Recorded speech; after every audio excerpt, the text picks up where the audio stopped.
Have you ever been beaten for something you didn't do?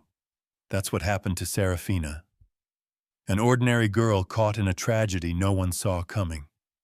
She saved the life of a billionaire's daughter, but paid the price with pain, humiliation, and violence. But will Serafina succumb to this injustice, or will she rise up, fight back, and change her fate? Join us as we follow a story of courage, revenge, and the battle for justice in this video. Autumn in Chicago possesses a unique beauty. It's not as bustling as summer or as freezing as winter.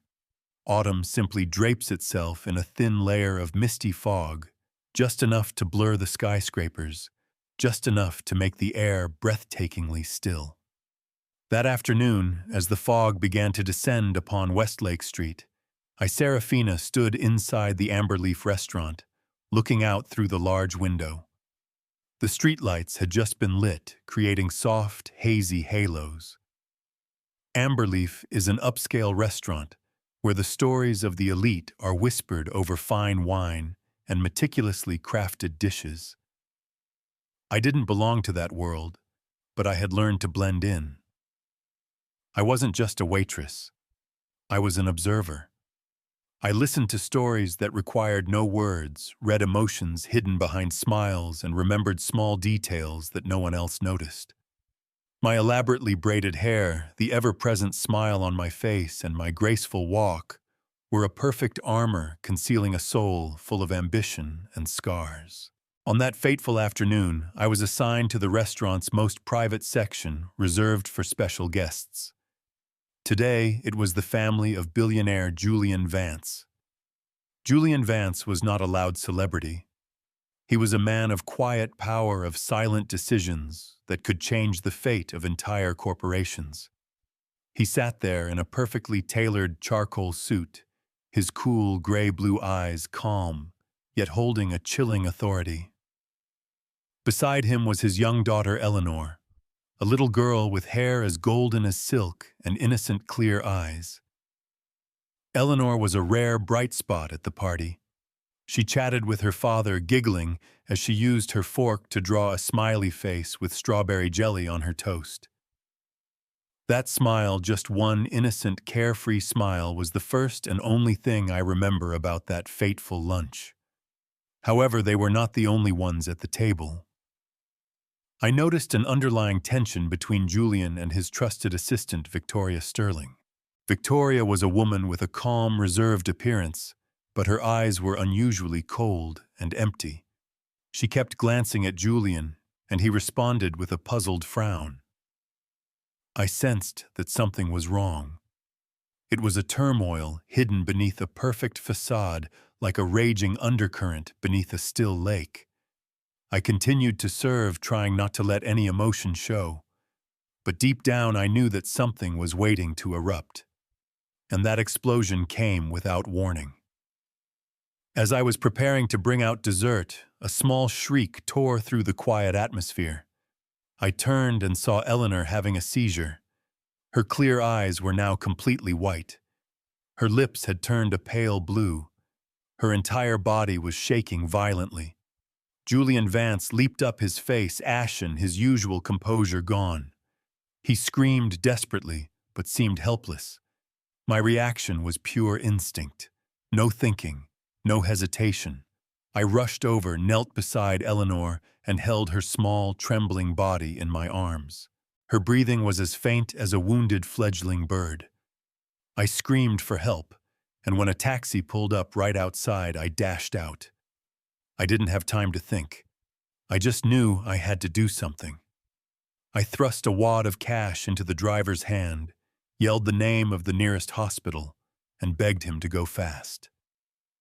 Fear had overwhelmed everything in my mind, but there was one thing I would never forget. I was holding the small life of a child.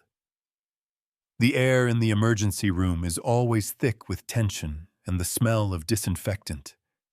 But even in that familiar setting, fear had a different shape.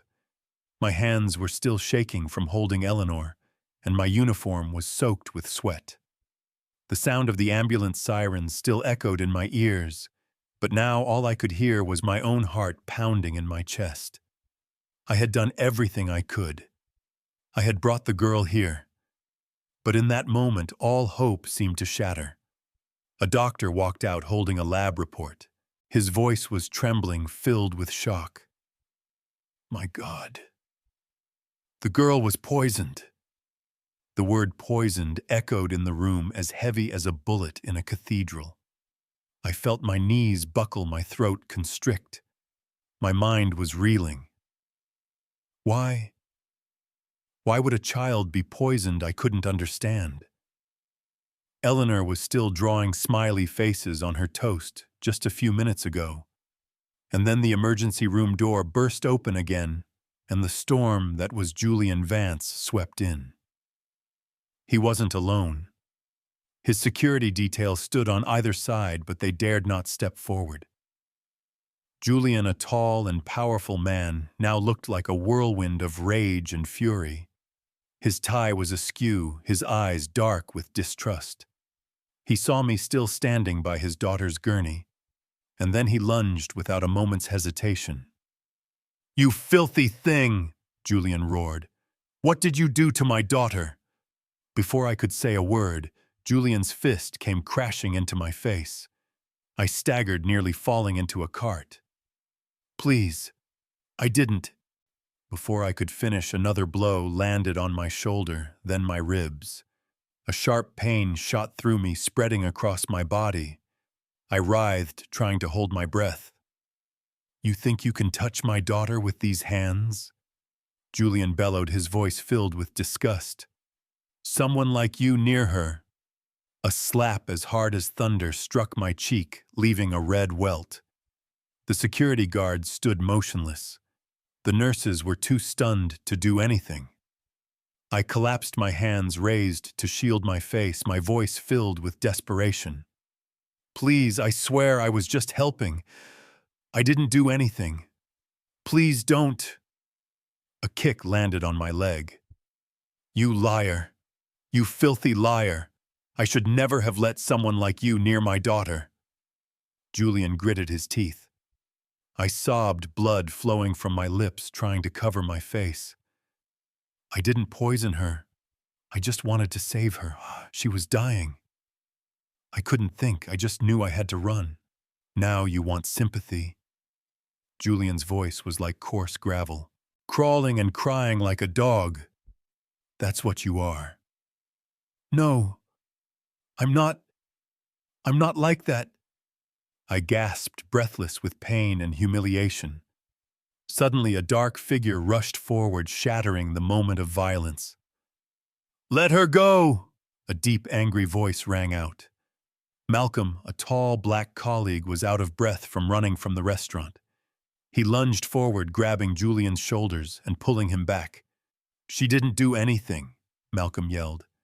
"She saved the girl. I was there. I saw it." Julian turned, his eyes full of madness. "You think I care what you saw? You two planned this together, didn't you?" "We..." "What?" Malcolm stood in front of Serafina, his hands clenched. "Are you insane? She risked her life running through traffic to get your daughter here. You're beating the only person who cared about her." "Shut up!" Julian screamed. "Two rats from the same gutter. I swear when I get back, this girl will pay for what she's done."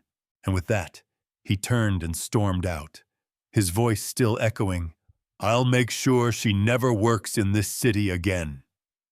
A heavy silence descended upon the room like a rock. Serafina lay on the floor, trembling, her face stained with blood and tears. Her lips were swollen, her cheek bruised, her uniform soaked with Eleanor's sweat and her own pain. Malcolm knelt beside me. "Serafina, hey, are you okay?" I couldn't answer. All I could do was whisper over and over, "I didn't do it. I didn't do it." Malcolm gently helped me up like an older brother. He looked around, seeing the medical staff who were pretending not to have seen what just happened. No one had stopped Julian. No one had helped me. In that moment, I realized their indifference was more painful than the wounds on my body. Down the hallway, a nurse wheeled Eleanor past the swinging doors. The little girl's body was connected to monitors, still unconscious. The doctor followed behind his hand, still trembling, as he held the report. I lifted my head slightly. "Poisoned," I murmured again. My heart pounded in my chest. Why would someone poison a 5-year-old child? I didn't know the answer, but I knew someone would have to find out. That night, Malcolm stood in the alley behind the Amberleaf restaurant, a phone and a notebook in his hand. He had spent hours replaying every moment of that morning. Who had touched Emily's food? Who had come near her? Who had access to her meal? "I don't care if I have to check every single delivery slip," he muttered. "Someone tried to harm that girl, and I won't let them blame Serafina." On the other end of the line, his cousin Marcus, a freelance IT technician, agreed to help him retrieve the restaurant's security footage. "This isn't over," Malcolm said softly, looking up at the Chicago night sky, his jaw clenched. Not by a long shot. He knew the truth was out there, hidden behind fine suits, locked doors, and press releases, and he would find it no matter the cost. The bruises on my face were a painful reminder of what had happened. They had turned from an angry red to blue and purple, then gradually to a murky yellow. But the deepest scars were not visible to the naked eye. They were hidden deep within my soul. My apartment, once a safe refuge, now felt like a cramped cage. The walls seemed to echo Julian's screams, his insults and humiliation. I couldn't go back there. I felt like I was drowning in a space that was too familiar. Malcolm had taken me to his sister's apartment, a strange place that surprisingly brought a sense of peace. I lay on the old bed, feeling a fragile security. The humiliation and injustice had turned into a ball of fire in my chest, burning away everything from my sleep to my appetite. I closed my eyes, but the images of a pale Eleanor, of Julian's fury, and of the indifference of those around me came back in vivid clarity. I didn't just feel pain from the beating, but also from being misunderstood. I had done the right thing. I had saved a life. Yet I was punished. It was so illogical. Malcolm, with the sensitivity of a brother, didn't say too much. He just brought me hot food, brewed warm tea, and sat silently by my side.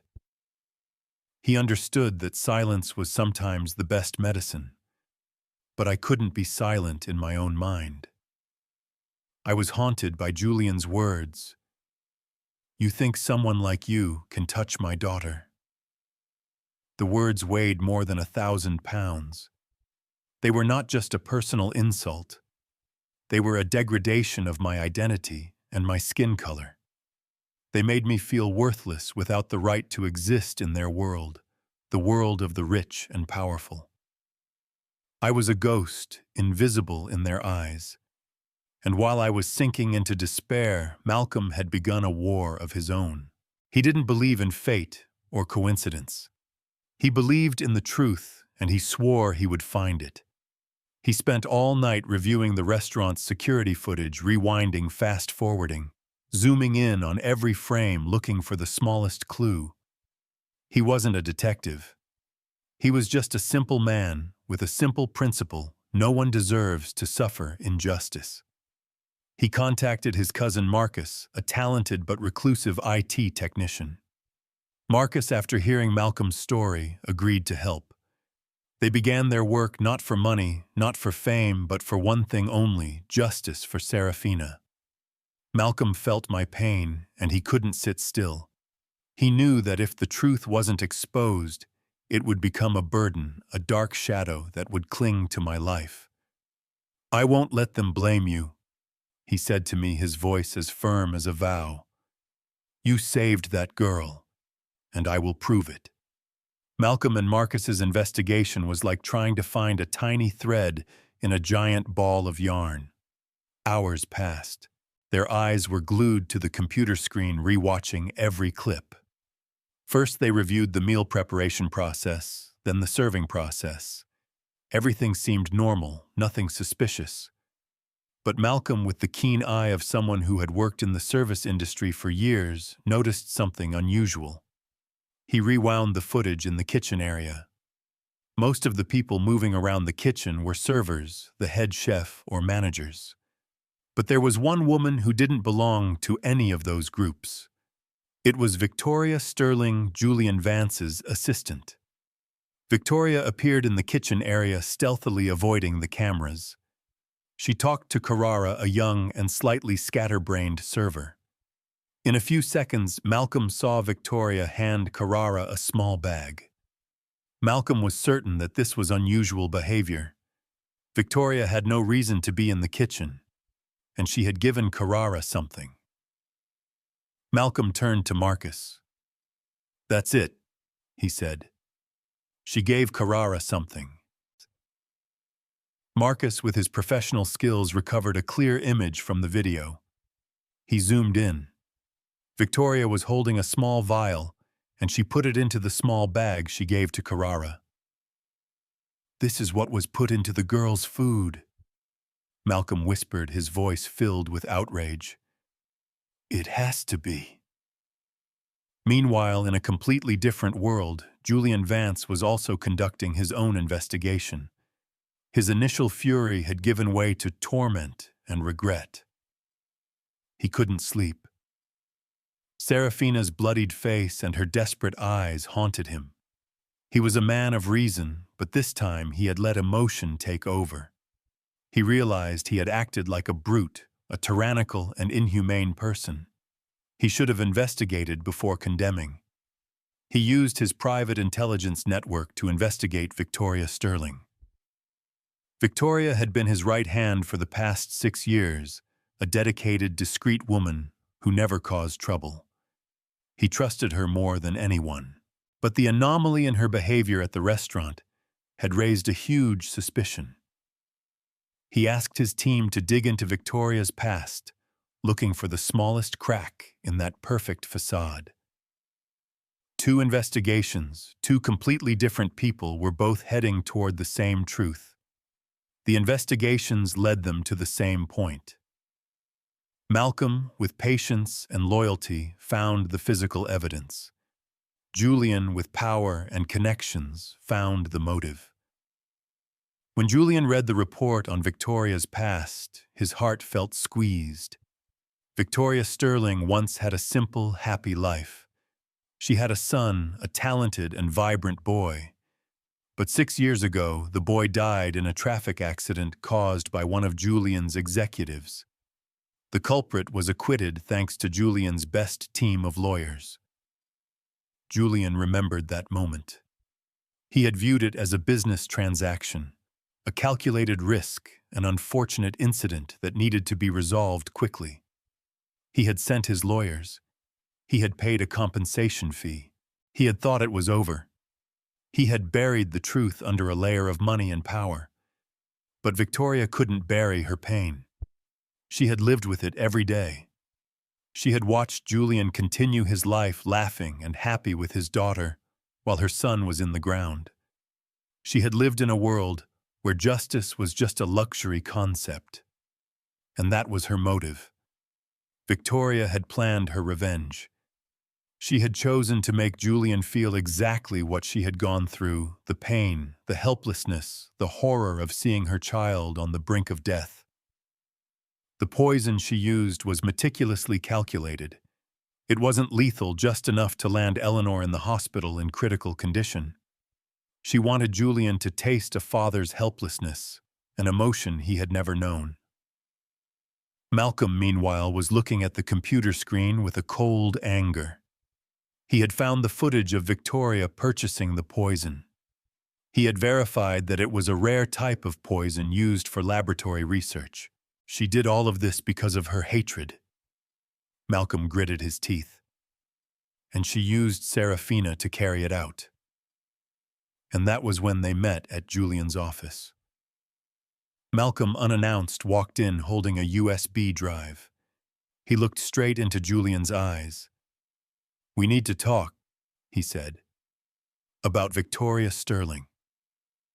Julian had already learned the truth, but hearing it from an outsider, a person he had insulted, made the truth even more painful. He looked into Malcolm's eyes, eyes that held not just fury, but the truth itself. And in that moment, Julian knew he had been wrong. He had not only beaten an innocent person, but he had also nearly destroyed the life of the person who saved his daughter. Julian Vance's office on the 60th floor of the Brooks Holdings skyscraper offered a panoramic view of Chicago. From up here, the city looked like a miniature map with its roads, buildings, and streams of traffic moving in an orderly fashion. But Julian's world in that moment was more chaotic than ever. He hadn't slept, hadn't eaten. The image of Serafina, bloodied and trembling, replayed in his mind like a ghost that refused to dissipate.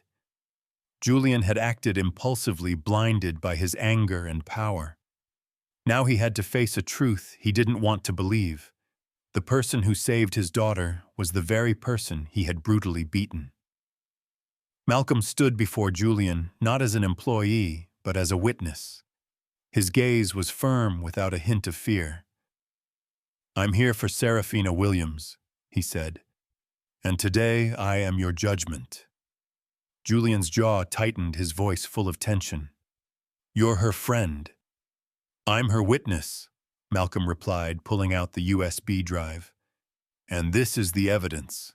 He slid the USB onto the table. Inside was the security video witness statements and a detailed, unarguable timeline.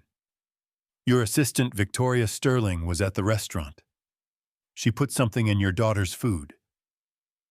Julian's face hardened. "That's absurd." "No," Malcolm said, his voice cutting like a blade. "What's absurd is beating an innocent black woman unconscious in front of nurses and police simply because you couldn't imagine anyone else could be the culprit." Julian stood up, and his face flushed. "Victoria has worked with me for years. Malcolm didn't flinch. "She lost a son 6 years ago. An accident. The person who caused the accident was one of your executives who was acquitted thanks to your team of lawyers." A heavy silence filled the room. Malcolm placed a document folder on the table. "She buried her son while you buried the truth. You moved on. She didn't." Julian's hand clenched into a fist. "Bring her in here."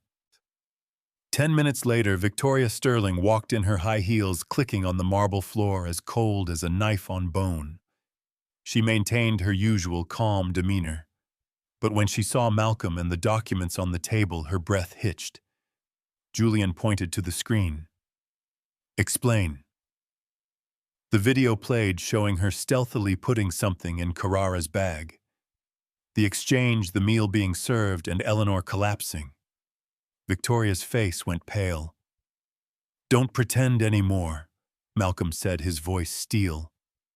"I have enough evidence to take this to the police right now. But I think you'll want to do something rare in this building, tell the truth." Victoria swallowed. Her composure broke. He was just supposed to get sick. Just to scare him. To make him feel what I felt." Her voice trembled. 6 years ago, I stood alone in a courtroom watching his lawyers turn my son's life into a business transaction. No jail time, no remorse. He stood there, his face cold. He took my son away. Julian's face contorted. "So you tried to take my daughter away?" "No!" Victoria screamed, her eyes wide. "Not take her away. I just wanted you to feel it. That cold fear, that helplessness. Just once in your life, I wanted you to feel pain." An hour later, Serafina sat in the hospital lobby, her face cast down. Suddenly, Julian appeared. There were no police, no media, just him. He approached slowly, his hands open, his voice soft. "Serafina." I stood up, defensive. What now? Are you going to finish what you started? He recoiled. No. I came to say I was wrong. I looked at him, unable to believe it. I believed the worst because I saw the color of your skin before I saw your heart, he said, his voice strained. And I almost destroyed the person who saved my daughter. I swallowed. You already destroyed me. He nodded slowly. Then let me begin to fix it. I said nothing. Julian pulled out a lawyer's business card and placed it on the table. You're free. There will be no charges. I'll make a public statement and compensate for everything necessary. I didn't pick up the card. Tell your daughter I hope she gets well soon, I said softly. And tell her I never stopped caring. Julian nodded once, then left, leaving me in the quiet of the hospital lobby, where for the first time in days I could breathe. I didn't go home that night. My apartment would only echo the screams in my head, the clash of fists, the words sharper than the bruises. Instead, I stayed on the couch in Malcolm's sister's apartment, wrapped in an old blanket, watching the city lights flicker through the window. Since Julian's apology, I hadn't said much. His words were unexpected, subdued, strained, almost human. But the apology couldn't erase what had happened. It didn't erase the humiliation. It didn't wash away the blood. What was I supposed to say to a man who had nearly destroyed me? Malcolm told me Eleanor was stable. She would recover. Her body had flushed out the poison, and the doctors believed there would be no permanent damage. It was a miracle. And yet deep in my chest, a sense of guilt still smoldered like embers that refused to go out. I had held her, watched her small chest flutter like a wounded bird, and I had been punished for trying to save her. The next morning I woke up to the smell of pancakes and the gentle sound of jazz on the radio. Malcolm was in the kitchen flipping pancakes as if he had done it 1,000 times. He didn't say good morning or offer empty platitudes. He just slid a plate of pancakes with syrup and butter in front of me and sat down opposite. Have you ever thought about giving up?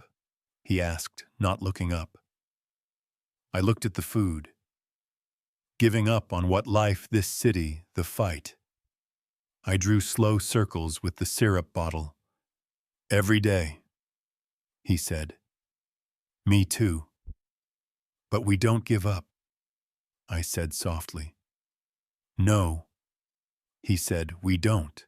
Malcolm took a bite of a pancake, chewing thoughtfully, then put his fork down. I don't think this should end with an apology. I looked up. What do you mean? I mean, people saw what happened. There's video, there's proof. If you want to disappear, I'll understand. But if you want to speak to be heard, this is your chance. My breath caught. The thought terrified me. You want me to go on TV? I want you to reclaim your voice. I looked away. I don't know if I have the strength for that. You don't need strength, Malcolm said. You need the truth. Julian at the same time was sitting in a glass-walled conference room. Vanessa Cole was gone, fired, disgraced. His lawyers were preparing statements for the press. Julian didn't touch his coffee. His phone buzzed. A message from his PR team. Public pressure is mounting. Civil rights activists are demanding a statement. Serafina Williams is trending. He scrolled past the message. Serafina. He couldn't stop seeing her eyes when she looked at him after the beating. Not fear, not just pain. It was betrayal. She had risked everything for his daughter, and he had repaid her with his fist. What kind of man was he? That afternoon, I stood outside the Amberleaf restaurant. The restaurant was closed for maintenance. A sign on the door rattled in the wind. I stared at that door for a long time. I used to be proud to work here, I whispered, even when I was just part of the background. Malcolm stood beside me. You weren't part of the background. You were the only reason this place had a soul. I didn't answer. I just walked to the steps, sat down, and pulled out a small notebook. What's that? He asked. My statement, I said. I wrote it all night. Malcolm's eyes softened. Are you ready? I looked up at him, the bruises on my face not yet faded, but my voice was calm. Not really, I said. But I will be. The next day, I appeared on a local radio show for Chicago's working-class voices. The host, a middle-aged black woman named Dee, gave me the space to speak. There were no difficult questions, just a space to be heard. My voice trembled at first, but I pushed through. I never thought someone like me would be at the center of a news headline, I said into the microphone. I'm not a celebrity. I'm not an activist. I serve food. I clean tables. I smile when people ignore me. But last week I ran through traffic to save a little girl's life. I didn't think. I just acted. I held her. I begged strangers for help. And when her father saw me, all he saw was the color of my skin. The recording studio was silent. I was called names I won't repeat here. I was beaten. I was blamed. And I was innocent. But the most painful thing wasn't the bruises. It was knowing that even when we do everything right, they will still find a reason to see us as the enemy. Dee leaned toward me. So what do you want people to know now? I took a deep breath. That we are not invisible. That our pain matters. That sometimes the people who save your children don't look like you. And maybe that's the point. Maybe healing begins with listening to the people you're afraid of. The interview went viral. That night, #Justice for Serafina was trending. Celebrities shared my words. Civil rights leaders called for an investigation. Donations poured into the GoFundMe account Malcolm had secretly set up for me. The next morning, Julian Vance released a formal video apology. He wore a suit and tie, his voice subdued. I failed Serafina Williams, he said. I let my fear and prejudice cloud my judgment, and for that I am deeply sorry. The apology helped a little, but it couldn't fix everything. Some scars would heal, but others would remain as a warning. That night I stood in Eleanor's hospital room for the first time since that terrifying day. She was awake, small and quiet, her eyes once again full of light. Serafina, she whispered, smiling weakly. My heart ached. Hello, sweetie. Eleanor reached out her hand, and I took it. I missed you, she said. I missed you too, I replied. Behind me, Julian stood in the doorway. He said nothing. He just stood there silently, humbly. He knew that words were just a beginning, but presence was the true apology. I didn't need revenge. I had something stronger. It was the truth and the final say. The morning after the interview, an anonymous user named Graywall773 sent a message to Malcolm. You think the truth has been exposed. You think the story is over, but you only see what they want you to see. The rot goes much deeper. Dig deeper. Start with Vanessa's old email logs. She didn't act alone. Malcolm stared at the screen, his heart pounding. He replied, Who are you? What are you talking about? But the account had disappeared. He leaned back in his chair, his mind racing. Victoria had confessed. The case was closed. The apology had been made. But what if someone had helped her? What if Victoria hadn't acted alone? Meanwhile, I closed the restaurant late that night and walked home through the quiet streets. For the first time in a long time, I wasn't afraid of my own footsteps. I passed a new mural painted on a community center. An abstract painting of a woman standing strong in a storm of voices. There was no name, but I stopped. It felt like a reflection, not of the person I used to be, but the person I was becoming. As I turned the corner near my apartment, my phone buzzed. It was Malcolm. I answered.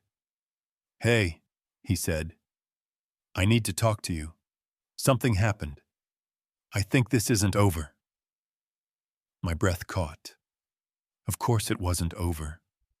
The truth always leaves shadows behind. And somewhere someone still didn't want the light to shine. I arrived at Malcolm's apartment close to midnight. My coat was zipped all the way up against the autumn evening chill. My eyes were full of a tension I hadn't felt since the night Eleanor collapsed in my arms. The city was unusually quiet, the kind of silence before a great storm, not of sound, but of truth. Malcolm was pacing when I walked in. His laptop was open on the table and 3 empty coffee cups were lined up like fallen soldiers. His apartment smelled of burnt toast and old carpet, but I didn't notice. The look on his face said everything. "You said this wasn't over," I said, taking off my coat. "Tell me." Malcolm nodded towards the screen. "Someone messaged me anonymously," he said. "They said that Vanessa Cole didn't act alone." I froze. "But she confessed." "I know," he said. But the message pointed to her internal emails saying there was something deeper inside, as if someone in the company helped her, or worse, encouraged it. I frowned. Why would anyone do that? The plan almost killed a 5-year-old girl. Malcolm's jaw tightened. Politics, power, revenge. Sometimes people light a fire just to see who gets burned. He turned the laptop screen toward me. On the screen was an archive he had silently retrieved from a whistleblowing forum. A copy of leaked internal communications from Brooks Holdings after the scandal. "There are hundreds of pages," he said. "I filtered for keywords Vanessa incident risk and containment." "Containment," I repeated. "Look at this email chain." He opened a thread between Vanessa and a name neither of us knew Kingsley listed as a senior strategic advisor only on internal charts, never in public. In the exchange, Vanessa wrote, "Should we proceed with Phase 2? After what happened at Amber Grove, I don't think Brooks suspects anything, but the girl's survival complicates things." Kingsley replied, "Proceed with caution. His distraction is our advantage. Continue to apply pressure to Serafina Williams. She is becoming a liability." I stared at the screen, my heart pounding. They had been watching me. "They're planning something else," Malcolm said. "Phase 2. "My God," I whispered. "This goes beyond me, beyond Vanessa." "And if they were willing to poison a child to emotionally destabilize Brooks," Malcolm added, "what do you think they're willing to do to someone like you, someone who survived and found her voice?" I slowly sat down, my hands trembling. Why was this Kingsley person targeting Julian Vance in the first place? What was the motive? Malcolm pulled up another file, an internal risk report labeled Confidential, Q3 Risks and Leverage.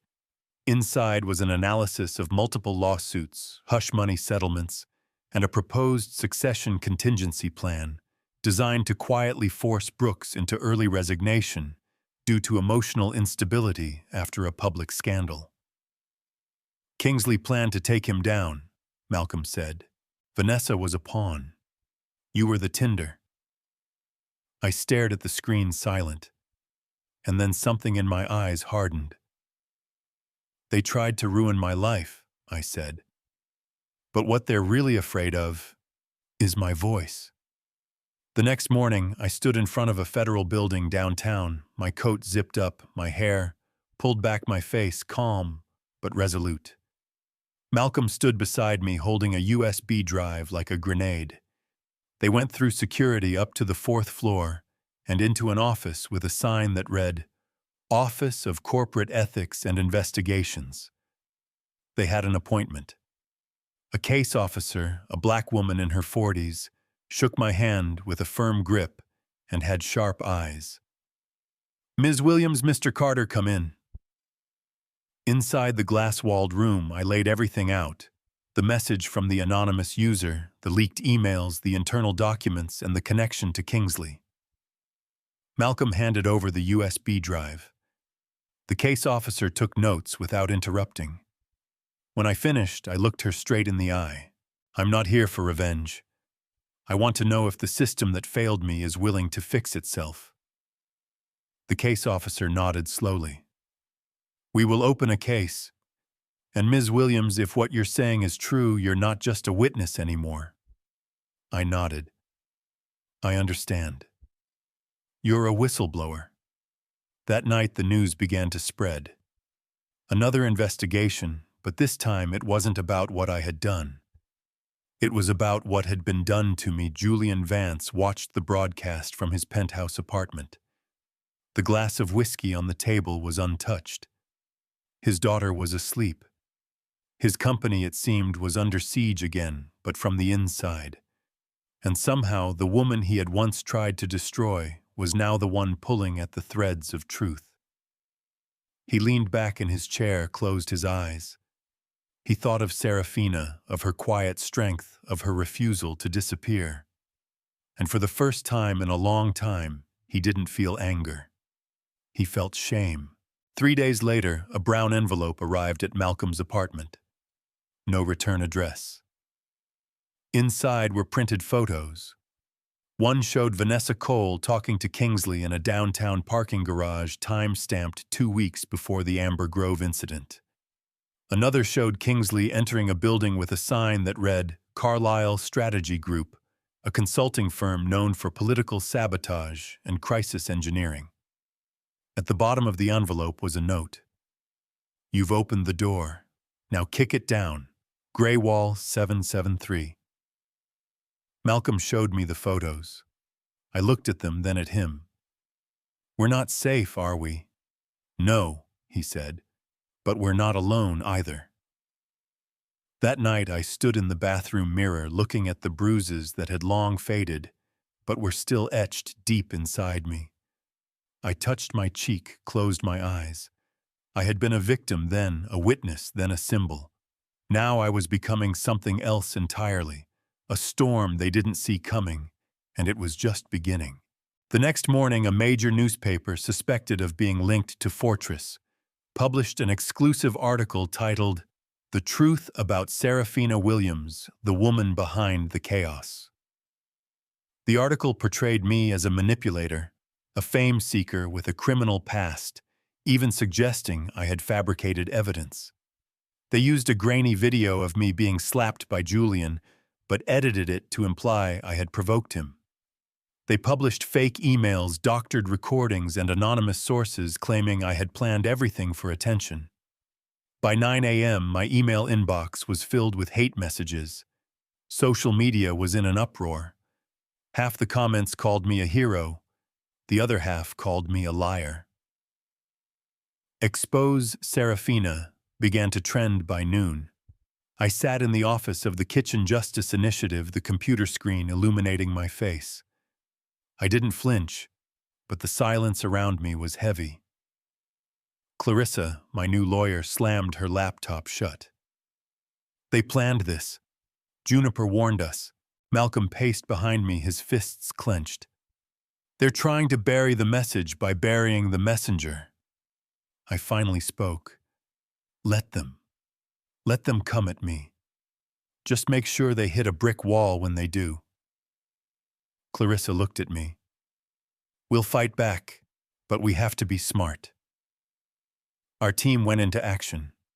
They contacted every reputable journalist, providing a point-by-point rebuttal to the accusations.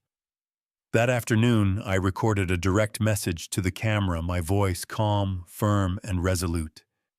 "I knew this would happen," I said. "When you speak the truth, those in power will try to rewrite your story. But they don't get to decide who I am. You do because you saw what I went through.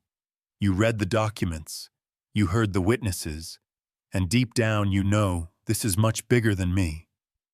I didn't cry. I didn't beg. I didn't apologize. I just stood straight. And that image, me standing in front of the Kitchen Justice Initiative banner with the weight of the fight on my face, went viral. Not from bots, but from real people, teachers, veterans, factory workers, mothers. The pendulum was beginning to swing back. Meanwhile, Juniper had acted. She sent a secure folder named Nightingale. Inside were the original Fortress memos detailing the smear campaign before it was launched. The timestamps showed the attack was orchestrated days in advance. Another memo outlined the entire strategy: discredit Serafina, silence Denise, cause internal dissent within the Kitchen Justice Initiative, then buy out the remaining media. They had a script, Malcolm mumbled, and now we have proof. Clarissa sent the documents to the federal investigators. I requested they also be released to the public. If they're going to use darkness, we will fight with light. But darkness had one final punch to throw. That night, someone firebombed the headquarters of the Kitchen Justice Initiative in Southside. No one was inside, but the damage was nearly total. Files were destroyed, equipment was ruined, the mural was burned down. The light shelf where I had lit each candle was gone. When I arrived at the scene, smoke was still rising. The firefighters had left. Police were taking photos. Reporters stood behind yellow tape. I stood in the parking lot, my hair dusted with ash, my mouth dry from the smoke. Clarissa came to my side, her face full of anguish.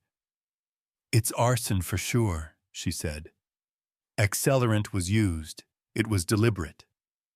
I was silent for a long time.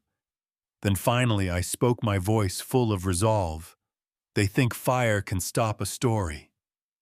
I turned my eyes blazing. They forgot that I survived a fire once before. Within 24 hours, donations poured in from everywhere. Grassroots organizers offered us the use of their spaces. A retired teacher in Cincinnati offered her warehouse as our new headquarters. A librarian in Texas sent 1,000 blank notebooks for untold stories. A group of welders from Detroit promised to rebuild the mural by hand. The Kitchen Justice Initiative wasn't dying. It was rising. That weekend I stood in the rubble of the old building surrounded by volunteers. Malcolm coordinated deliveries. Clarissa took calls from donors and the media. I walked to where the light shelf had stood. I bent down and picked up a charred piece of wood. Then I turned to the crowd and said, "We will relight the candles, not just here but in every city where truth has been burned." It wasn't just a promise. It was a movement. The next week, Juniper contacted us again, this time with a warning. "There's a mole," she said. "Fortress has someone inside the federal investigation team, a high-level contact. It's how they're staying one step ahead." Clarissa frowned. "We've been feeding them information." My mind raced. "Then we need a trap. Give them something to chase." We created a false memo, a fake final release of the files that would supposedly be made public on Friday at noon. Malcolm made it look authentic. We seeded it into the usual channels. Then we waited. On Friday morning, Fortress's lawyers filed a lawsuit trying to freeze the digital servers, even accusing me of cybercrime. It was all public and it was all based on a lie. Meanwhile, the real final release, titled "The Talking Ashes," was quietly made public from dozens of distributed servers around the world. It was the entire Fortress archive. Every document, every plan, every cover-up. The truth had outrun the lie. By the end of the day, federal prosecutors had announced formal charges against 3 Fortress executives and established a task force to dismantle the company's operations. The head of the Oversight Committee released a statement. This is no longer a whistleblower story. This is a war for truth, and the American people deserve to win. That night, I sat in a borrowed warehouse, the new temporary headquarters of the Kitchen Justice Initiative. The walls were bare, but the energy was alive. People from all walks of life, of all ages, gathered around folding tables with their phones, laptops, and their stories. It was loud, chaotic, but beautiful. Clarissa handed me a new candle. 22, she said softly. I lit it. Then I turned to the crowd. We were burned, I said. But from these ashes we built a kitchen strong enough to serve justice to every soul who has ever been denied. The applause was deafening, and I knew we didn't just survive. We changed the fire. The invitation from the White House came quietly. There were no reporters, no public announcements, just a discreet call from the Office of Public Engagement requesting Serafina Williams's presence at a roundtable with key policymakers, civil rights leaders, and Department of Justice officials. Clarissa read the message aloud, her voice filled with pride. You're being invited as a civil leader, she said, not just a survivor. I stared at the screen for a long time. They're trying to co-opt me. You deserve it, Clarissa replied. No, I said. We deserve it. Every person who spoke the truth when it cost them everything. Malcolm walked in with his usual coffee cup in hand. The question is, are you going to sit at the table they made, or are you going to make your own? I looked up at him. Maybe it's time we bring our own chair. Washington greeted me with the gray chill of early spring. The air carried the smell of change, but it was also heavy with memories of struggles, protests, and silent deals behind closed doors. I walked into the West Wing, flanked by Clarissa and Malcolm, my gait steady, my back straight. Inside the Roosevelt Room, the faces were all familiar. The lawmakers who had supported me, the officials who had ignored me, the journalists who had doubted me. But none of that mattered anymore because I wasn't here to perform. I was here to demand. The round table began with prepared speeches, standard acknowledgments of the Fortress Files praise for my courage, cautious words about next steps.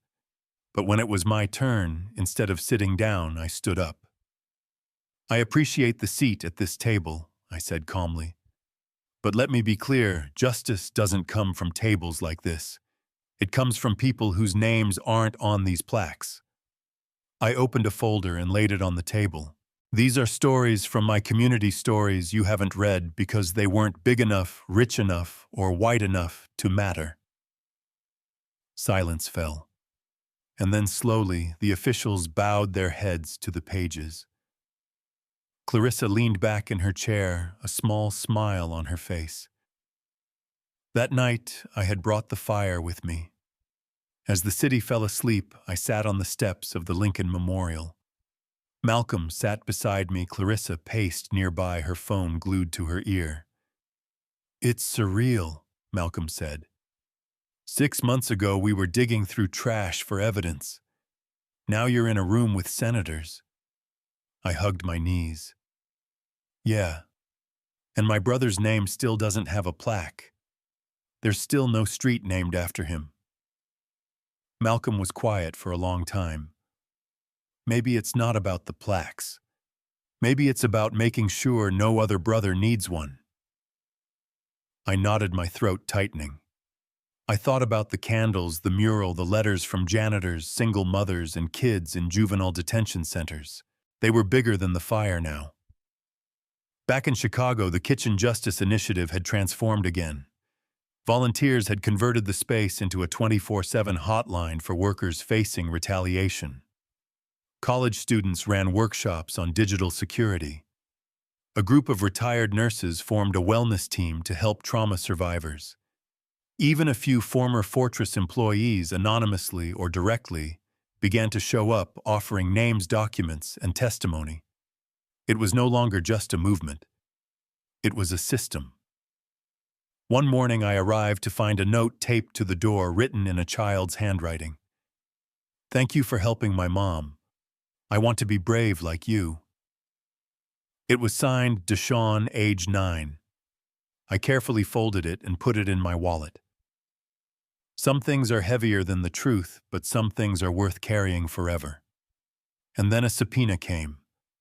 The Department of Justice had formally requested my presence in the public court case against Fortress Holdings. The final hearings live-streamed reached a global audience. Clarissa read the letter aloud. "They want you to speak first." I closed my eyes. "I need to get it right." "Tell the truth," Malcolm said. "The truth has always been enough." The courthouse was surrounded by media protesters and tight security checkpoints. Inside the courtroom was like a cathedral. I walked to the stand, the world watching. I looked out at the sea of faces and began, "My name is Serafina Williams. I am not a lawyer or a politician. I am a worker, a daughter, a black woman who was once accused, beaten, and left for dead because I dared to protect a child who wasn't mine." I paused. But the truth survived. I told the story of the injustice of Fortress, of the little girl in the ER, of the lie that had nearly destroyed me, of the friends who had stood by me when no one else would. I told them about Alan, the whistleblower who died, so the truth could live. About Denise, whose voice trembled but never broke. About the volunteers who gave their last dimes to keep the Kitchen Justice Initiative going. "They built systems to erase us," I said, "but we became bigger than the eraser." Tears rolled down the faces of the audience. A juror wiped their eyes. I ended with a single sentence. "You can't punish the pain out of people, but you can stop building the machines that cause it." The room rose to its feet, and justice was no longer whispering. This time it roared. Months passed. The court's verdict sent ripples across the country. Fortress Holdings was officially dismantled. Its subsidiaries were frozen. Its executives were convicted, and its tactics were laid bare for all to see. The name Fortress became synonymous not with power, but with judgment. But I didn't stop. I couldn't, because the fire doesn't end in a courtroom. It simply changes direction, becoming something constructive, something lasting.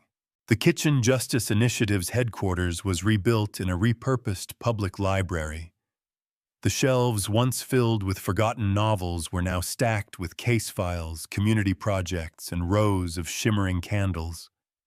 A mural of my brother painted by a group of young artists from the South Side stretched across the main lobby wall. He was smiling, vibrant in color, his hand reaching out as if toward the future. One evening I stood in front of that mural alone. The building was humming behind me. People were organizing, healing, building. I closed my eyes, recalling that first moment in the emergency room, the billionaire's daughter in my arms, the chaos, the blood, the fear. And I remembered how the world had nearly erased me. I touched my brother's hand on the wall and whispered, "They didn't win." One of the greatest victories was not in a courtroom, but in a law. Dubbed the Serafina Williams Act, the bill passed through Congress with bipartisan support. It protected whistleblowers from retaliation across all industries, created an independent federal counsel to investigate corporate abuse, and required transparency in firings related to racial bias. When the bill was signed into law, I refused to attend the ceremony in D.C. Instead, I spent the day hosting a potluck at the Kitchen Justice Initiative. People brought chili cornbread, sweet tea, and stories. So many stories. A retired sanitation worker stood up and said, "I never thought anyone would care about what happened to me, but you did. And now maybe the world will too." That evening I wrote in my journal, "We don't build justice with laws alone. We build it by listening, by creating space, by choosing to believe someone when their voice is shaking but still speaks." A few months later, I returned to the hospital where it all began. The emergency room where I had held the billionaire's poisoned daughter had been renovated. It looked brighter, cleaner, but the memories lived in the corners. A nurse on duty recognized me. "You saved that girl," she said, her eyes wide. "You're her." I offered a soft smile. "I was just someone who didn't walk away." I left a bouquet of flowers at the nurse's station with a note. "Thank you for believing in strangers. It saves lives." That summer, the Kitchen Justice Initiative opened its first national chapter in Atlanta. I flew in for the grand opening and stood before a crowd of 300 community members, local leaders, and students. I spoke not as a victim or a hero, but as a neighbor. "I'm not here because I'm stronger than you," I said. "I'm here because enough people lifted me up when I couldn't stand on my own." That's what the Kitchen Justice Initiative is about, a place to hold each other up until the world learns how to do it itself. The crowd rose to its feet. And in that moment, I saw it. Not just the city, or the crowd, or the candlelight vigil they had planned for that evening. I saw the ripples. The way one voice that was nearly crushed could become 1,000 voices, echoing through classrooms, courtrooms, street corners, and news reports. And the way that truth once lit would never go out. Malcolm had given up his day job to return to his first passion, teaching. He became an adjunct professor of ethics and resistance at a community college. On his last day, he handed me a thick folder of new applicants, students who wanted to intern to help to be a part of something bigger. "I'm not leaving," he said. "I'm just planting new seeds." Clarissa accepted a position at a major investigative nonprofit, but remained a senior advisor to the Kitchen Justice Initiative. Her office was always open, her desk was always messy, and her loyalty never wavered. As for me, I never took an official title. I refused to be boxed in by bureaucracy. I remained who I was, a listener, a spark, a witness.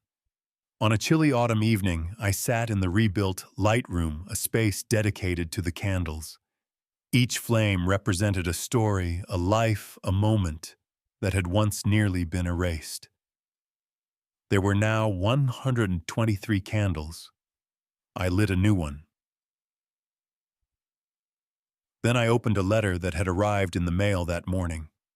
It was handwritten by Julian Vance. His name, once a symbol of cruelty in my story, now carried a heavier meaning. "Complex, full of remorse," he wrote. "I do not expect forgiveness, but I have established a scholarship fund in your name for young Black women pursuing law and public health because one person saved my daughter and one person saved my soul."